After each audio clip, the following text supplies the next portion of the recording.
shipped off where no one would hear from him again. They said that Monsanto offered them a bribe of $1 to $2 million if they approved the RBGH without further research. Monsanto responded on national Canadian TV that they had misunderstood an offer for research money. Documents were stolen out of a locked file cabinet. And they eventually got permission to approve, actually to review the FDA's evaluation of RBGH and wrote a volume this thick on how it was full of gaps and improper assumptions and omissions, which I analyzed in my chapter 3 called Spilled Milk. And I described some of the research that the FDA used to defend approval. For example, I think you'll find this one entertaining, this bit of quote science. The FDA scientists wrote an article in Science magazine and said that the amount of natural bovine growth hormone in milk does not increase substantially in cows treated with RBGH, but even if it did increase, it wouldn't matter because 90% is destroyed during pasteurization. I looked into this with the help of some other investigators, and it turns out there actually was, according to the citations that they were using, a 26% increase in this growth hormone. A 26% increase in a hormone. But apparently that wasn't significant because the researchers only injected 3 cows. And I read in the study, they injected the cows with 10.6 milligrams per day, parentheses, the approximate dose.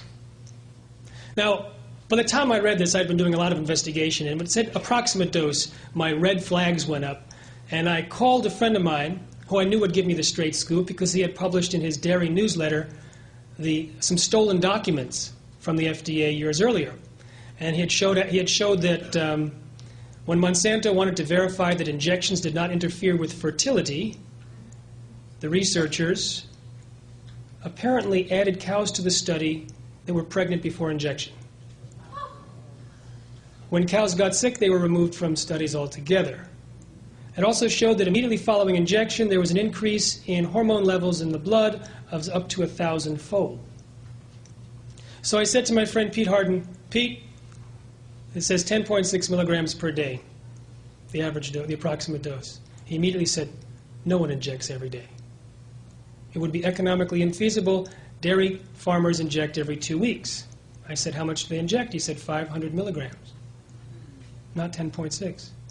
The researchers actually used a different company's RBGH, one that was never approved, slightly different formulation, but used a daily dose instead of that big biweekly dose. And we know from the stolen documents that on the biweekly dose, hormone levels skyrocket by as much as 1,000-fold. So perhaps they chose a daily dose to avoid that spike in hormone levels in the milk. But it doesn't matter, right? Because 90% is destroyed during pasteurization. Well, the same undergraduate did that research also. And they heated milk for 30 minutes at 162 degrees. Normally at that temperature, you heat milk for 15 seconds and call it pasteurized. So they heated milk 120 times longer. Imagine heating a turkey 120 times longer than the instructions. But they only destroyed 19%. They only destroyed 19%.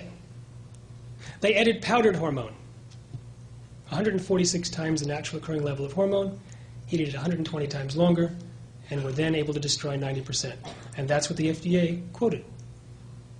That was what the FDA used as a basis for safety. Now, we don't know if this particular hormone is bad for human beings. We may not even have receptors for it.